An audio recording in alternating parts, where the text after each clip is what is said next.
At 1:43 in the morning, Arya Wynn heard herself singing on the radio. The problem was, she had not recorded a single note in 5 years. Rain touched the dark windows of her kitchen. The old radio on the counter had switched itself on after a power flicker, filling the room with the final chorus of a song called Glass Halo. Arya stood barefoot beside the sink, one hand around a cold mug, and forgot how to breathe. The singer climbed toward an E-flat. Her voice thinned on the edge, then opened into a bright, bruised note. Arya knew that break. She had spent 12 years learning how to hide it. At 1:47, the chorus came again. If silence had a shoreline, I would drown before the dawn. The mug slipped from her fingers and shattered. She had written that line at 19 in a green notebook no one had ever seen. She had spoken it once, at 2:16 on a winter morning, into a studio microphone after everyone else had gone home. The faceless artist was called Vesper. No interviews, no photographs, 31 million streams in 6 days. The radio host called the voice, the sound of a generation being born. Arya pressed 2 fingers to the scarless skin of her throat. Doctors had told her the instrument beneath it was gone. Trauma, they had said, permanent damage. Her voice had not risen above a rough whisper since the night she collapsed beneath a wall of white stage lights. Yet the woman on the radio took a private breath before the last word. A soft double inhale, the second one catching against the right side of her palate. Arya's breath. Her lyric. Her voice. The song ended. In the sudden silence, her phone lit up on the table. Unknown number. Do not call the label. I can prove what you heard. Who had been listening with her? At 8:02 the next morning, Cass Vale knocked exactly 3 times. Through the security screen, Arya saw a tall alpha in a charcoal coat, a silver case in one hand. Even through the sealed door came the faint scent of cedar and bitter orange, held under perfect control. Cass Vale, the woman said to the camera. Independent artist manager, I sent the message. Arya kept the door locked. Managers usually call before sunrise. Only when a client's stolen voice reaches number 1 before breakfast. I'm not your client. No, Cass lifted the case a few inches. And you don't have to open the door. I can leave the analysis on the step. 5 years ago, alphas in tailored suits had used gentle command tones while deciding what was best for her. Rest, sign, disappear. Every kind word had hidden a lock. Cass stepped back without being asked. When the case would not fit through the chained door, she offered to leave only the tablet. No irritation, no pressure. Cedar stayed quiet like wood after rain. Arya unhooked the chain. Cass entered only when Arya moved aside. She set the case on the kitchen table and opened a laptop beside a pair of studio headphones. A producer heard his rejected melody under Vesper's second verse, Cass said. He asked me to check the master. And you found me. I found a spectral signature tied to your 2018 tour recordings. Cass placed 2 blue waves one above the other. Glass Halo, downloaded at 3:08 a.m., and Arya's Mercy Weather performance from April 12, 2018. Arya's stomach tightened. People imitate phrasing. They do. Cass enlarged a breath before the chorus. They don't imitate an 18-millisecond palate click, a 0.34-second prephonation inhale, and the same noise ridge at 11.8 kilohertz. She pressed play. Breath, click, note. Then again. Breath, click, note. The sounds landed together so perfectly that Arya felt the kitchen tilt. Stop. Cass stopped at once. Arya gripped the back of a chair. That could be sampled from the concert. The lyric could not. Someone stole the notebook. Maybe, Cass's gray eyes held hers. But the vowel shape comes from a younger version of your voice. The onset is clean. No audience noise. No room reflection. Someone had isolated studio material. Arya forced out a whisper. There is no isolated material. Cass turned the screen toward her. A third wave appeared, labeled AVWS 031B. VWS, Vocal Wellness Session. The label had required them twice a week: scales, whispered consonants, sustained vowels, emotional reads. Treatment, the company doctor had called it. Where did you get that file name? Arya asked. Embedded in the Vesper Master. Cold spread under her skin. Why come here? Why not sell the story? Cass closed the laptop halfway. Because a person's voice is not inventory. Arya laughed, a torn sound with no music in it. Every manager says that before the contract. The alpha's scent sharpened with anger that was not aimed at Arya. Then don't sign one. You expect me to trust you for free. No, distrust me carefully. Cass placed a business card on the table. Check my licenses. Call the artists who left my agency. Hire your own lawyer. But move quickly.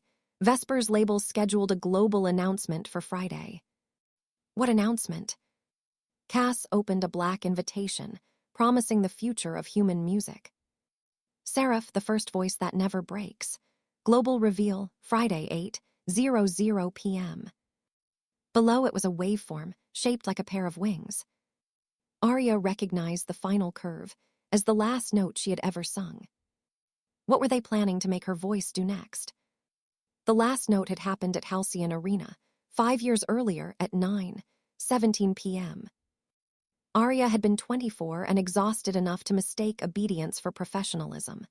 42 shows in 90 days. Interviews before sound check. Vocal wellness sessions after midnight.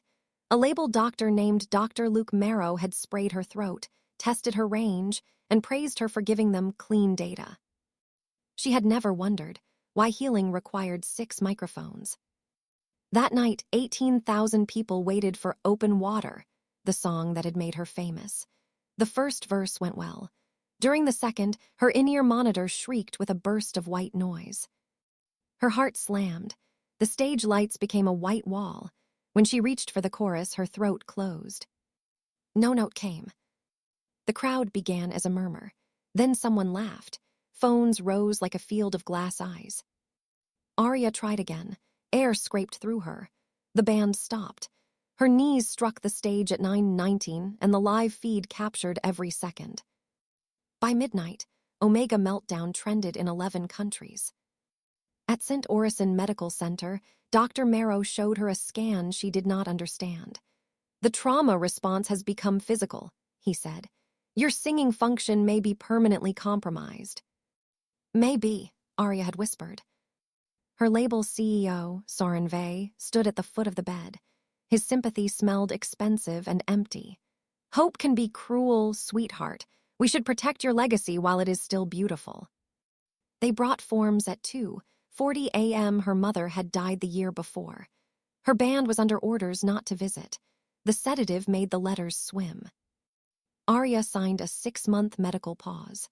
3 days later, Asterion Records announced her retirement. The label stopped answering.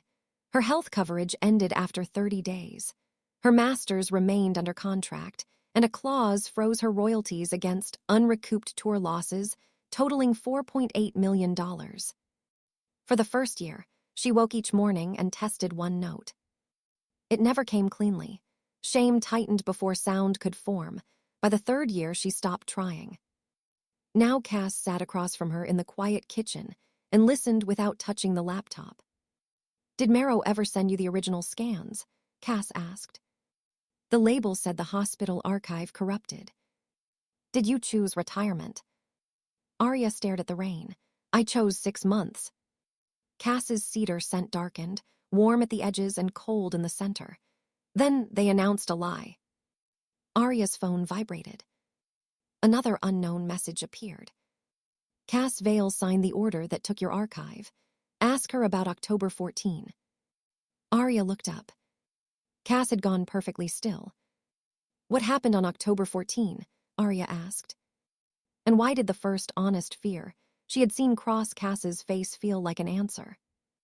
If you believe trust should be earned, not commanded, subscribe, and tell me in the comments. Would you keep listening to Cass or send her away? October 14 was 3 weeks after your final concert, Cass said. I worked at Asterion then. Arya rose so quickly that the chair legs struck tile. Get out. Cass closed the silver case. I will. That easy agreement made Arya angrier. You came into my house knowing you were part of this. I knew I had handled an archive transfer. I did not know your medical sessions were inside it. That is a careful sentence. It needs to be. Cass stood, but did not move closer. I was a junior rights analyst. My job was to move damaged tour backups into compliant storage after Asterion changed vendors. If my signature is connected to this model, you need to know before you decide whether I stay. Arya pointed at the door. Cass left the business card, the tablet, and a paper sheet listing every source file she had used. The tablet has no network connection. The analysis is yours. My access code is 1047. Why give me evidence against you? Because it is evidence. The cedar scent faded as the door shut. For 26 minutes, Arya stood alone. Then she picked up the headphones. The tablet held 7 tracks. Glass Halo was only the newest. A dance song by Kestrel Lane, released 2 years earlier, contained Arya's breath tucked beneath the hook. An indie ballad by Maura June stretched her lower register until it sounded older. A perfume advertisement used her laugh as a musical note. Cass had marked the same prephonation pattern in each file. At 0:47, breath click note. At 2:11, breath click note. At 3:03, the tiny break between E5 and F5 that Arya's first vocal coach had called her silver crack. She listened until nausea forced the headphones off. The final folder was labeled private. Inside was a 12-second recording dated January 8, 2021. Arya heard herself laugh, then say, "If silence had a shoreline, I would drown before the dawn." No melody, no music, just her voice inside the blue room at Asterion Studios. She remembered the night. Dr. Marrow had asked her to read old lyrics while sensors touched her throat. He had said emotional language would reveal where tension lived in the body. The file ended with a man's voice behind the glass. Good, get her to cry on the next pass. Arya tore off the headphones. The room seemed too small for her skin. For 5 years, she had believed her silence was an empty place. Now she saw shelves inside it, product codes, licensing windows, other people opening her pain and choosing what to sell. She went to the sink and found one unbroken glass. Her hand shook too hard to fill it. At 9:06, she called the first artist on Cass's reference list. Nico Bell answered on the second ring. If this is about Cass, yes, she is severe. No, she does not lie. Why did you leave her agency? She found my label hiding a sponsorship clause. I wanted the money anyway. She refused to negotiate what she called a polished trap, so I fired her. Did she punish you? Nico laughed. She sent my new manager a 19-page handover and reminded me to take my asthma medication. The second artist said Cass had dropped a lucrative client for harassing an Omega backup dancer. The third said Cass once sat outside a studio for 9 hours because a teenage singer did not feel safe going in alone. None of it proved innocence. It did prove a pattern. At 10:18, Arya called the hospital. St. Orison had no record of permanent vocal damage. It had no record of Dr. Luke Marrow working there at all. At 10:31, she called Cass. Come back, Arya said, but the door stays open. Cass returned at 10:54. She had changed nothing about her expression, yet relief softened the bitter orange in her scent. Arya left the security chain hanging loose between them. Show me how many. Cass placed 3 pages on the table. I found 28 commercial releases with a confidence match above 93%. 11 more need original masters. How much money? Known revenue is $22.6 million. Your attributable share depends on contracts we have not seen. Say the ugly version. They may have earned more from the imitation of you than they paid the real you. Arya sat down slowly. Cass remained standing. May I close the door? The neighbor across the hall has passed twice. It was such an ordinary question that Arya nearly cried. Yes. Cass closed it without locking it. They worked through the morning. Cass explained every test in plain words and repeated nothing when Arya asked for silence. At 12, she ordered lunch only after offering 4 choices. At 12:40, soup arrived with no onions because Arya had pushed them aside 5 years ago during a magazine interview Cass somehow remembered. That is unsettling, Arya said. It was in your hospitality writer. Still unsettling. The corner of Cass's mouth moved. Noted. The almost smile warmed her scent. Arya hated that she noticed. At 2:05, Cass overlaid the 7 tracks. The breaths aligned, but something else appeared beneath them, a faint pulse every 2.4 seconds. A model clock, Arya asked. A watermark, Cass enlarged the pattern. The synthesis engine stamped every output. Whoever built it expected to track licenses. Can it tell us who bought them? If we find the registry. Arya looked at the file names again. Each began with a 3-letter prefix, AUR. She knew that code too. Orales, she whispered, my wellness program. Cass typed the name into a corporate database. The screen returned a single private company. Orales Wellness IP LLC, formed 4 days after Arya's collapse. The registered address belonged to Asterian's law firm. And the authorized manager listed on its first filing was Dr. Luke Marrow. If her doctor had never worked at the hospital, who had been treating her all those months. By evening, Arya had 3 lawyers leaving messages and 1 reporter asking why she had searched Orales. Someone was watching the database. Cass unplugged the router. We need a protected investigation. There is the manager voice. That was a recommendation. It sounded like an order. Cass took 1 breath. The cedar in her scent drew inward. You're right. Let me try again. Would you like me to outline options? Arya studied her. Most alphas apologized by explaining why they had been reasonable. Cass simply corrected her stance. Options, Arya said. You can hire separate counsel and keep me as a source. You can retain my agency for the investigation only, or I can transfer everything now and leave. What do you want? To stop the launch and return your voice to your control. That is a goal. What do you want from me? Cass met her eyes. Permission to help. The answer rested between them. Arya pulled a yellow legal pad closer. 30 days. Investigation only. Cass sat opposite her. Agreed. No performance. Agreed. No publicity. You do not use my name to build your agency. Agreed. No alpha commands. Not in an emergency. Not because you think I need one.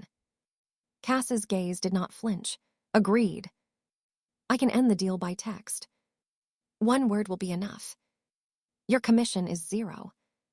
The law requires consideration. Make it $1. Arya slid a coin across the table. You carry exact legal trivia in your head. It leaves more room in my bag for snacks. That time, the smile arrived. Small and dry. Arya felt the dangerous urge to earn another one. Cass picked up the coin and sealed it inside the transparent card pocket of her case. She wrote retainer, Arya Wynn across the strip above it. You are keeping that? Arya asked. It is agency revenue. Try not to spend it all. I had ambitious plans for half a coffee. Arya watched Cass's mouth threaten another smile. The warmth that answered in her own chest felt premature, so she returned to the contract. Add evidence custody, she said. The files stay on a drive I own. You do not keep a hidden copy if I end the deal. Cass wrote the clause without objection. You do not speak for me in any room I can enter. Agreed. If I freeze, you ask a question. You do not turn silence into permission. Cass's pen paused, her cedar scent softened. Agreed. And no touching me without asking. The alpha met her gaze. That rule exists whether it is written or not. Arya's pulse shifted. Write it anyway. Cass did. Then she added a clause of her own. Every invoice, message, source file, and negotiation note would be visible to Arya in real time. No private manager channel, no unexplained expense, no decision labeled too technical for the artist. That is a lot of access, Arya said. It is your career. Simple words, Cass made them sound radical. They wrote the contract by hand at 6:22 p.m. Cass photographed each page, encrypted the copies, and gave Arya the originals. Your first task, Arya said, find Dr. Marrow. Your first decision, Cass replied. Choose the lawyer who can subpoena him. It was a fine distinction. It mattered. Arya chose Lena Ortiz, an Omega attorney known for breaking predatory entertainment contracts. Lena joined by secure call at 7:10 and swore when she saw the O'Reillys filing. The retirement announcement is useful, Lena said. If they declared Arya unable to perform while licensing a model trained on her performance, that is fraud with excellent lighting. Can we stop Friday? Arya asked. Not with waveform comparisons alone. We need chain of custody, proof of the training source, and proof they lacked consent. Cass looked at the handwritten contract. The archive transfer may provide the chain. Arya heard the caution in her voice. October 14. Yes. Find it. Cass did not say she would protect Arya from what it contained. She only said, I will. They finished at 11:42 p.m. Cass copied the evidence onto a new encrypted drive, then asked Arya to create the password while she faced the window. When the transfer ended, she deleted the working folder in front of Arya and handed over the only physical key. You have no copy now, Arya asked. Lena will hold one after you authorize it. Until then, no. That makes your investigation harder. It makes leaving me easier. Arya closed her fingers around the key. Every former manager had treated dependence as loyalty. Cass was building an exit before she had earned an entrance. Come at 6, Arya said. We find the archive. Cass lifted the silver case. The dollar gleamed behind its clear pocket. At 6. The next morning, they entered Asterian's old storage facility using a court preservation notice Lena obtained at 5:48 a.m. A sleepy administrator led them past racks of obsolete servers and boxes marked with tour names. Arya had not seen her own Wingday logo in years. There it was on 12 black cases, each sealed with red evidence tape. These were supposed to be corrupted, she said. The administrator checked his tablet. No, migrated in full. October 14, 2021. Cass's jaw tightened. They photographed every seal. Case 7 contained studio drives. Case 9 contained medical video. Case 12 should have held legal approvals. Case 12 was empty. On the inside lid, someone had written a phone number in blue marker. Cass called it on speaker. A woman answered with a frightened breath. I wondered when Arya would hear the radio. Who is this? Arya asked. Inez Mora. I engineered the wellness sessions. Arya remembered dark curls behind the blue room glass. A woman who had kept her eyes on the console, while Dr. Marrow asked Arya to sob between scales. Why did you do it? Silence stretched. I thought we were building a recovery tool, Inez said. Then they asked me to remove the pain from your voice without removing the sound of it. Arya closed her eyes. Can you prove that? Cass asked. I kept a checksum ledger. Original stems, model runs, buyer IDs. Marrow believes I destroyed it. Where are you? Not on a safe line. Inez lowered her voice. The registry is called Lark. The launch model is not one singer. It is 34 stolen voices with Arya as the spine. 34. Arya placed a hand on the empty case to steady herself. Why warn me now? Because Seraph can generate live. Once they launch, there will be no song you can point to and call theft. It will make a new one every time. The call disconnected. Cass examined the number written inside the lid. She wanted us to find her, but she is afraid to meet. Arya looked down the long aisle of sealed cases. 34 voices. 34 people who might still believe their silence belonged only to them. Then we make Friday more frightening than us, she said. But what could frighten a company powerful enough to sell a person by the note? The answer began with 14 cents. At 9:30 the next morning, Cass found a royalty payment of 14 cents issued to Arya's dormant publishing account. It came from a children's sleep app in Norway and carried the same AUR prefix as the stolen tracks. They made my voice sing lullabies, Arya asked. 412 of them. And paid me 14 cents. By accident, Cass turned her laptop around. The payment was reversed 6 minutes later, but the transaction exposed the routing account. The money traveled through Orali's, then to a company called Quietfire Media, then into Asterian's licensing division. Hidden in the memo field was a Lark buyer ID. Lena used it to secure an emergency accounting order. At 11, 16, 12 years of statements began filling an encrypted folder. Arya expected numbers. She did not expect memories. Every song title had a code beside it. Every code matched a part of her body. Breath A, cry clean, laugh 19, growl low, break silver. They called it silver too, she whispered. Cass went still beside her. We can stop for today. No. The word came too fast. The room narrowed around the screen. Cass did not argue. She slid a glass of water into Arya's line of sight and moved her chair back 6 inches. Cedar softened into a low, steady warmth. We can keep going, Cass said. Or we can pause for 10 minutes. Both choices belong to you. Arya stared at Break Silver until the letters stopped moving. 10 minutes. They sat on the floor beside the couch because chairs suddenly felt too formal. Cass opened a paper bag and handed her a rice ball wrapped in seaweed. You really do carry snacks, Arya said. Low blood sugar ruins good investigations. Is that a management principle? It is a life principle. Management has fewer reliable ones. Arya ate half, her hands steadied. Why did you leave Asterian? She asked. Cass leaned against the couch but kept a respectful gap between their shoulders. A 17-year-old singer asked me to explain an exclusivity clause. I discovered the label could extend her contract for 12 years if she missed a promotional event for any reason, including illness. You objected. I used the phrase, design captivity, in a meeting with 6 vice presidents. Arya looked sideways. Severe. Accurate. Did they fire you? At 4:05 that afternoon.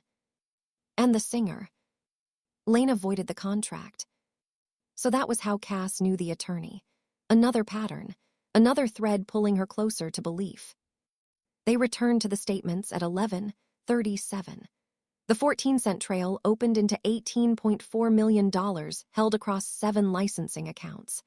Arya's old catalog had also generated $6.2 million during her silence, but Asterian had classified every payment as repayment for the canceled tour. Cass found the lie in a column, labeled Venue Indemnity. The venues paid Asterian after the cancellation, she said. The tour loss was insured. Then the $4.8 million debt. Never existed. Arya waited for rage. What came was grief, quiet and humiliating. 5 years of choosing the cheapest food. 5 years of selling costumes at private auctions to keep the apartment. 5 years of believing she had ruined hundreds of jobs by failing to sing. They sent me letters, she said. Every quarter, red numbers, interest. Cass's hand shifted on the floor, then stopped. Would contact help? The question was gentle enough to hurt. Arya looked at the space between their hands. Maybe. Cass turned her palm upward, but did not cross the gap. Arya placed 2 fingers against it. The alpha's scent changed at once. Cedar warmed. Bitter orange opened into something almost sweet, then settled as Cass carefully kept her hand still.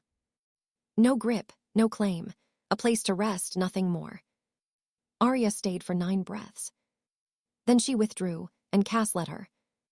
They returned to the statements without naming what had happened. Cass shifted the laptop so Arya controlled the playback key. When a file labeled Cricline appeared, she asked, "Open or seal?" "Seal." Cass dragged it into a locked folder without listening. "You are not curious?" Arya asked. "Of course I am." "Then why not play it?" Cass looked at her as if the answer should have been obvious. Curiosity is not consent. Arya turned back to the screen. Their shoulders were closer now, though neither had moved enough to admit it. At 3:20, Lena found the forged consent form. It granted Orales a perpetual right to capture, model, alter, reproduce, and license the artist's vocal identity in all media now known or later devised. Arya's signature appeared at the bottom above the date October 14, 2021. "I never signed that." "I believe you," Cass said. Lena enlarged the document properties. They made an amateur mistake. The typeface in the signature date was released in 2023.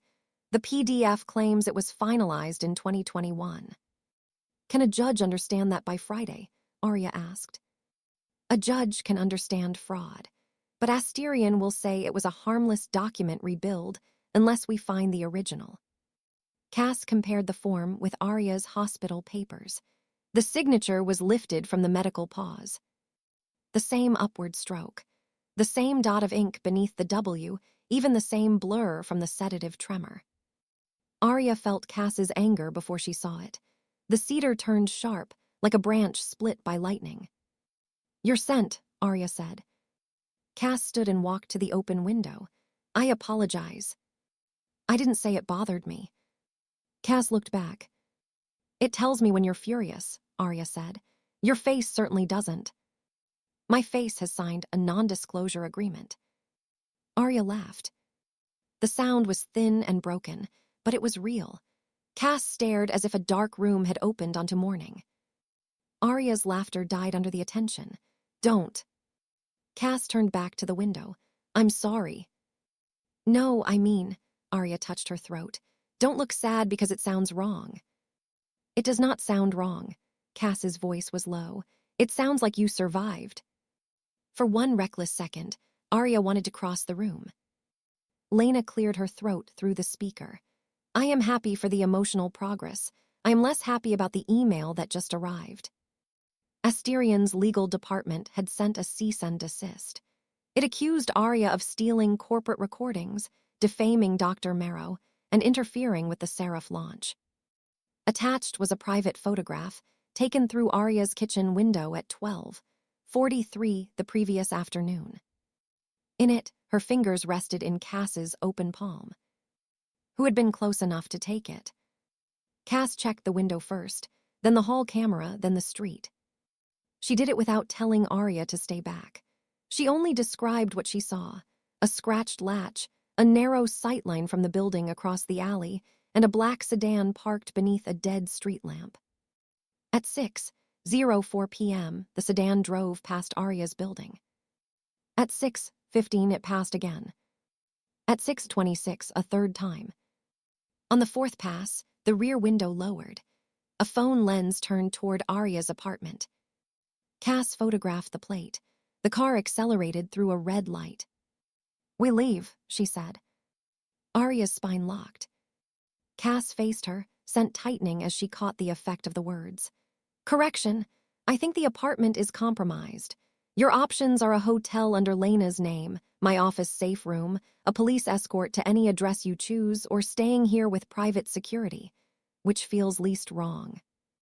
Arya looked around the rooms she had rebuilt after the label took everything public from her. The couch where she learned to sleep through panic, the piano kept shut against the wall, the kitchen radio, silent now. "Your office," she said. "I want the evidence with me." "Done." Cass packed only what Arya named. When she reached for the green notebook on the desk, she stopped 1 inch away. "May I?" Arya nodded. The notebook went into a waterproof sleeve, then into Arya's own bag. Cass did not open it. They left at 7:03 through the service stairwell. A security driver waited in an unmarked car.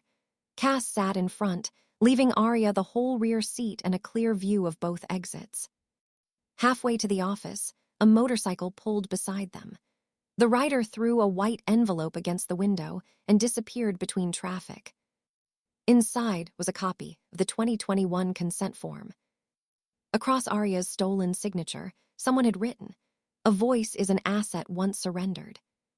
Below it, "Friday will happen with or without you." Arya read the words twice. Then she folded the page into 4 careful squares. "They want me frightened enough to hide," she said. "Are you?" Cass asked. "Yes." The honest answer loosened something in her chest. Cass did not call her brave. "What do you want to do while frightened?" Arya looked at the city lights sliding across the glass. "Keep going."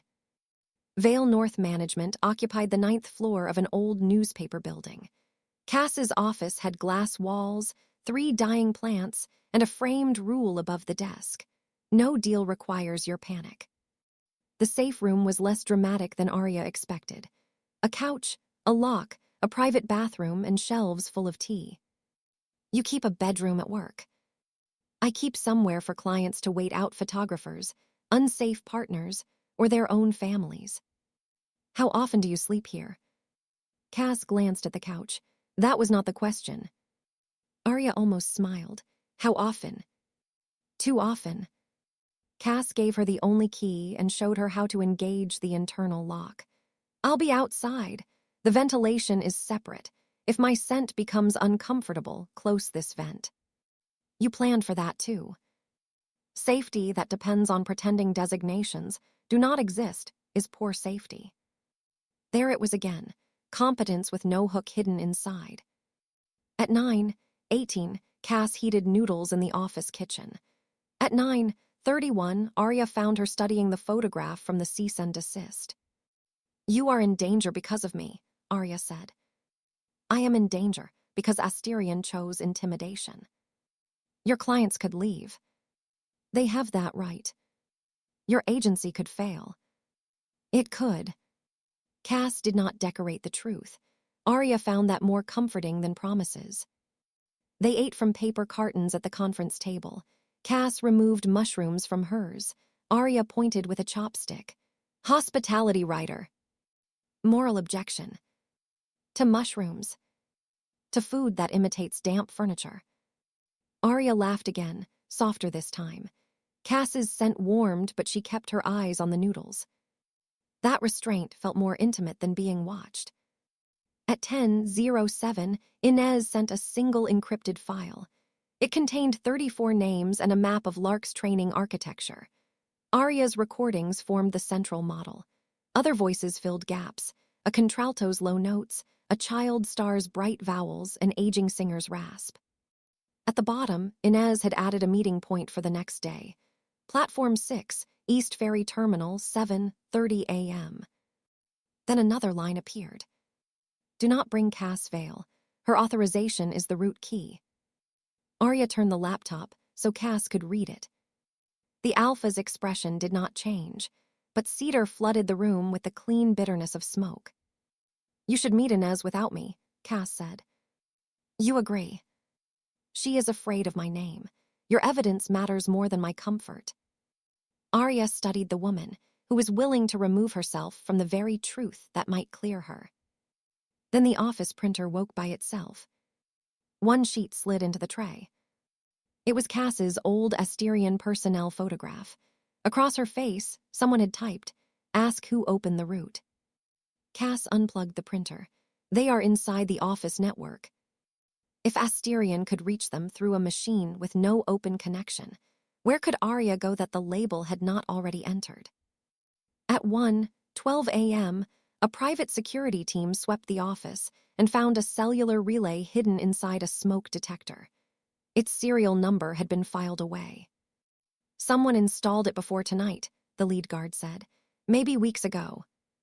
Cass's agency had been watched before she ever knocked on Arya's door. Arya stood in the safe room entrance while Cass called every employee. She did not soften the danger or ask them to prove loyalty. She offered paid leave, transport home, and permission to resign without penalty. All 6 chose to stay. At 2:06, Cass sat on the hall floor outside Arya's locked door. The building is secure. For now, Arya said through the wood. For now. She appreciated that Cass did not promise more than the facts allowed. Sleep would not come. Every time Arya closed her eyes, the photograph through the kitchen window appeared. Her fingers in Cass's palm looked trusting, intimate, easy to weaponize. At 2:41, she opened the door. Cass looked up from the floor. Her tie was gone. Fatigue had loosened strands of black hair over her forehead, making her seem younger and less impossible. Would you sit inside? Arya asked. Where? The chair, near the door. Cass entered and sat where directed. She kept both feet flat on the floor, hands visible, scent muted almost to nothing. Arya lay on the couch beneath a gray blanket. Say something boring. Your catalog contains 611 unresolved mechanical royalty entries. Too frightening. The office copier lease expires in November. Better. Cass told her about printer toner, fire inspections, and a landlord who refused to repair the west elevator. Somewhere between the building's recycling policy and the cost of replacement key cards, Arya slept. When she woke at 5:52, a glass of water waited on the table. Cass was gone from the chair. A note lay beside the glass. You were safe when I left. You still are. I'll be outside the terminal, no closer than you choose. See. Arya folded the note into her green notebook. East Ferry Terminal opened to a gray river and a hard morning wind. Platform 6 was nearly empty at 7:30. Arya wore a cap and mask. Lena waited 10 steps away, pretending to study the schedule. Cass remained beyond the glass entrance, exactly where she had promised. Inez arrived at 7:36, carrying a red toolbox. She looked older than Arya remembered. Fear had carved hollows beneath her eyes. I am sorry, she said before anything else. Arya's throat tightened. Sorry is not evidence. No, Inez set the toolbox between them. This is. Inside were 3 solid-state drives, a paper checksum ledger, and a blue room microphone capsule sealed in plastic. Inez had preserved the hardware clock, original recordings, and internal messages. Marrow told us the model would restore voices after injury, she said. At first, we trained only on consenting session singers. Then Soren brought your wellness files. Did you know I had not consented? Not at first.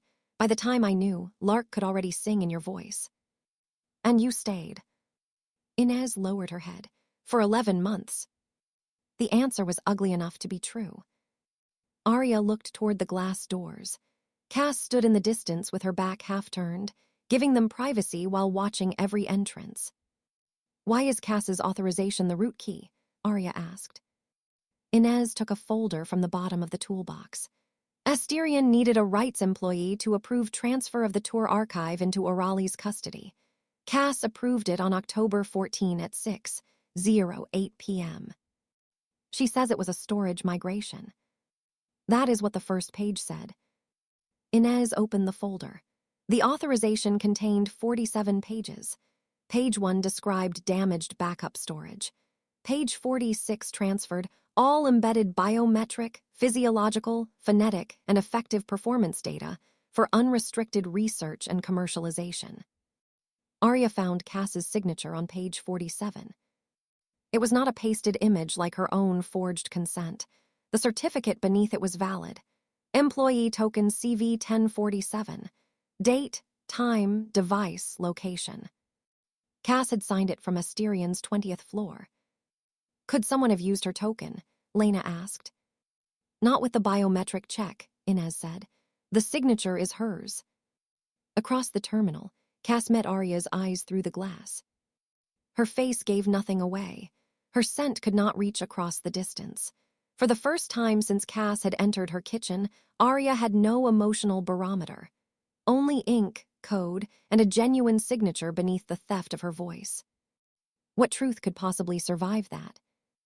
Arya crossed the terminal, with the 47 pages held against her chest. Cass saw the answer in her face. It is mine, she said. No denial. no demand to inspect the evidence first. You signed away my biometric data. Arya's whisper barely carried above the river engines. I signed a storage transfer. Page 46 says commercialization. Cass looked at the page and went pale. Cedar turned cold and mineral, the scent of a forest under snow. I never saw this appendix. But the signature is valid. Then my approval token was used to attach it. You told me evidence mattered more than comfort. Arya held the folder out.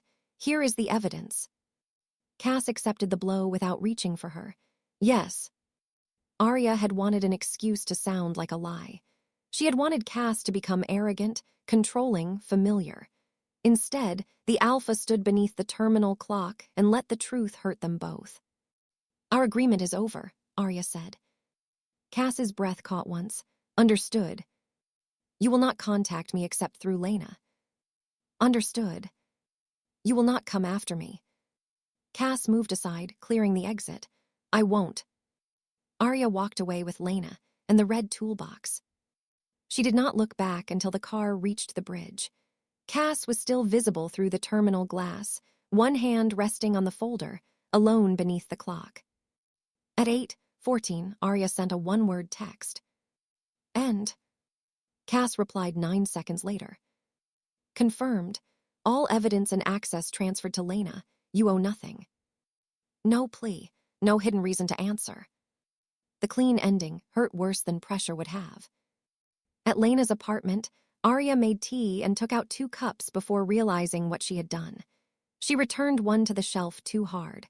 Porcelain struck wood with a small, accusing sound.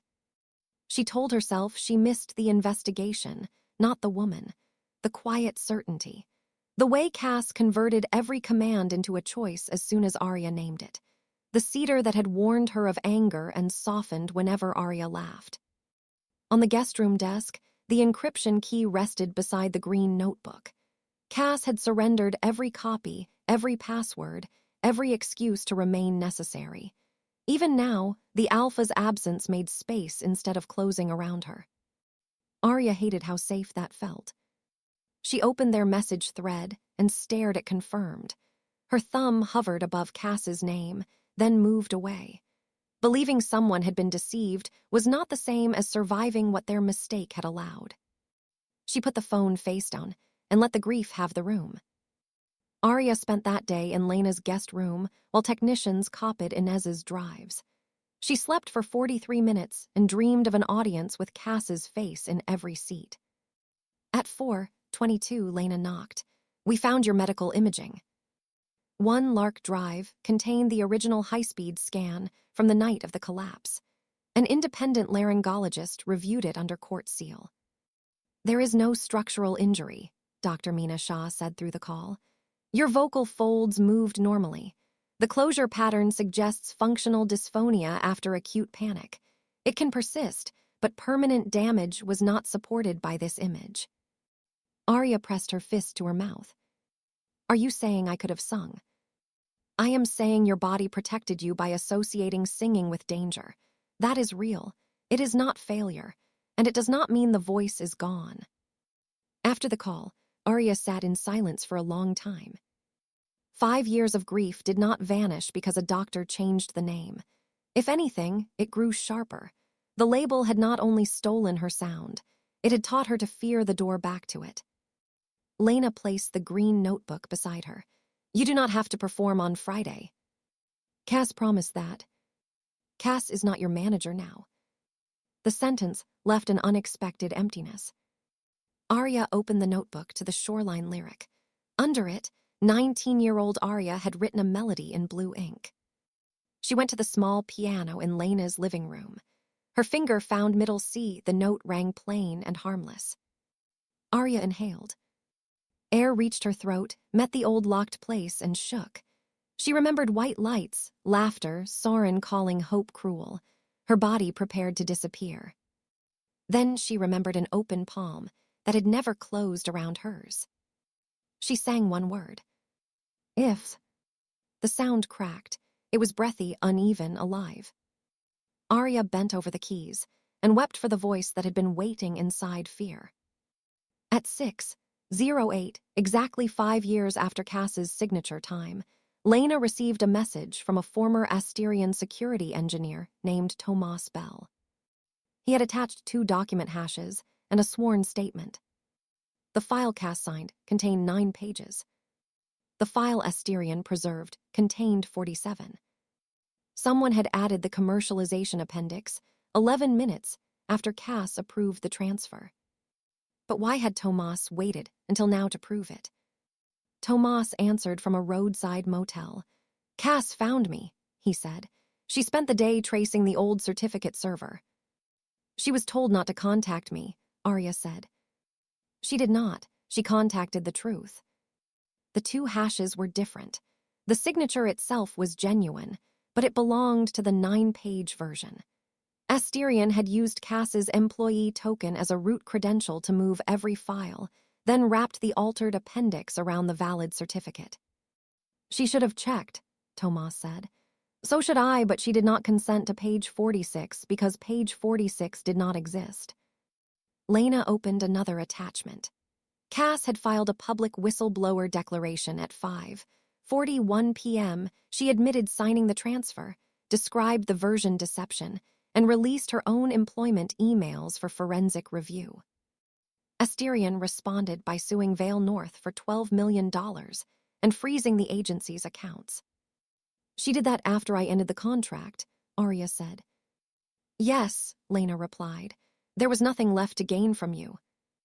The fact moved through Arya more deeply than any defense Cass could have spoken. At 7:20, Arya asked the security driver to take her to Vale North. Cass was alone in the conference room, packing client files into numbered boxes. The dying plants were gone. So was the framed rule. "Your staff?" Arya asked. "Working remotely. The account freeze means I cannot guarantee payroll." "You could have waited for Lena to use the evidence under seal." "Friday is tomorrow. Public evidence is harder to bury." "You burned down your agency." Cass looked at her. The scent in the room was almost absent, controlled past pain. "I removed Asterian's leverage. The agency was collateral." "So was I when you signed." "Yes," Cass did not look away. "I was careless with a transfer because the task felt ordinary. My intent does not erase the door I opened. I am sorry." Arya had heard 1,000 polished apologies. This one contained no request for forgiveness. She placed the original 9-page file on the table.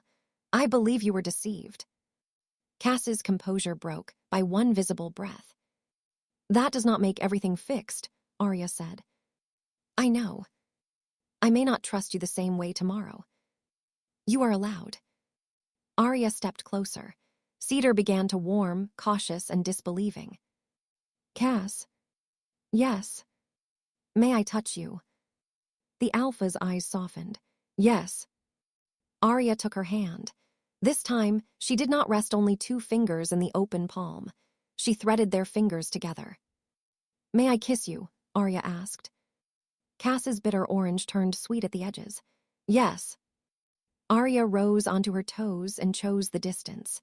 The kiss was gentle, almost still. Cass did not pull her closer until Arya placed a hand against the back of her neck. Then warmth moved between them, careful and fierce.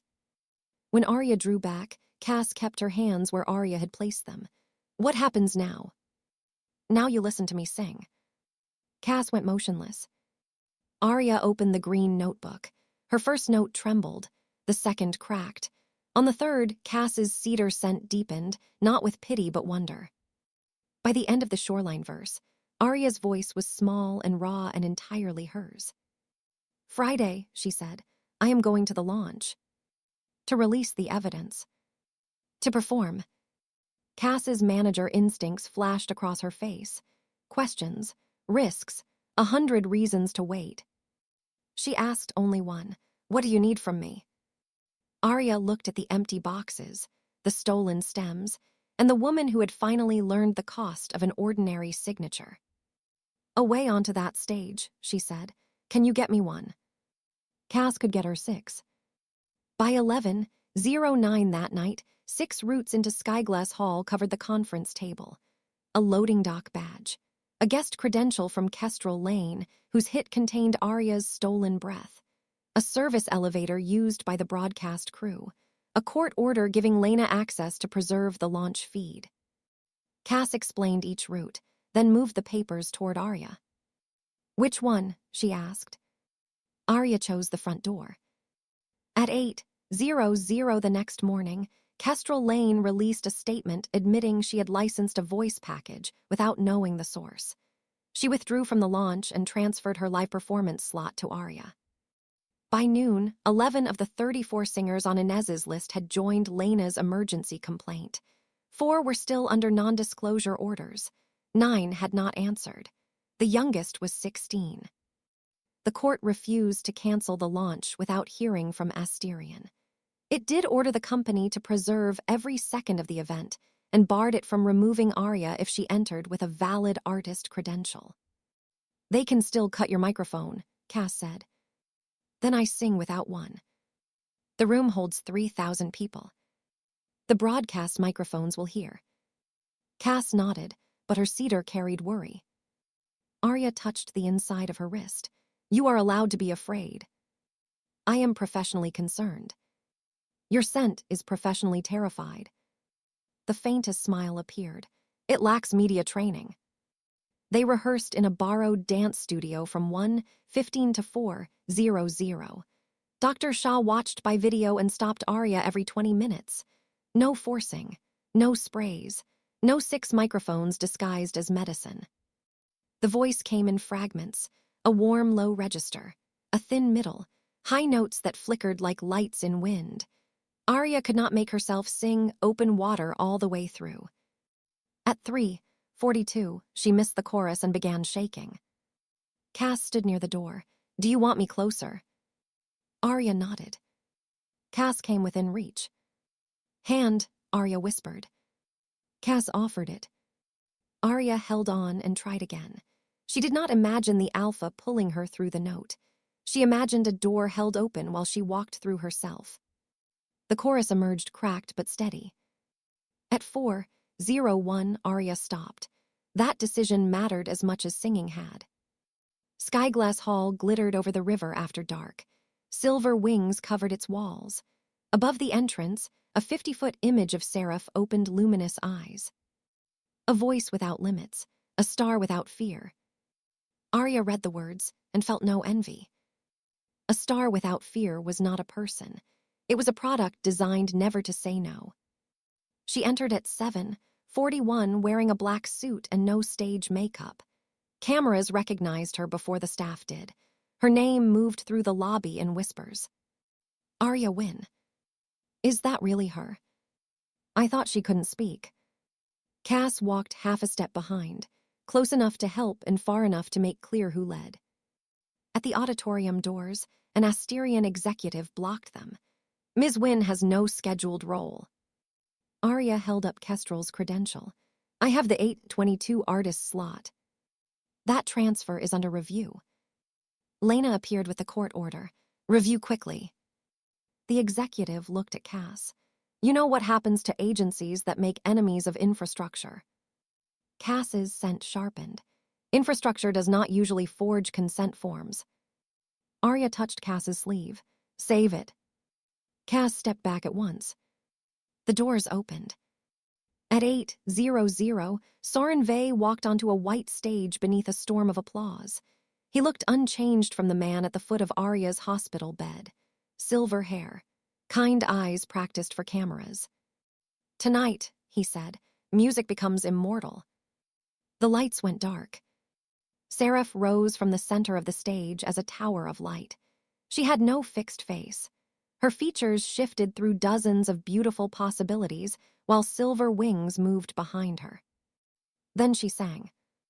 Arya heard herself at 22, at 19, at 24 on the night before she broke. Lark had polished away every tremor but preserved the ache beneath it. The audience stood. Soren smiled toward the cameras. Seraph can create an original song from any emotion in any language for any listener. She will never cancel, never age, never refuse.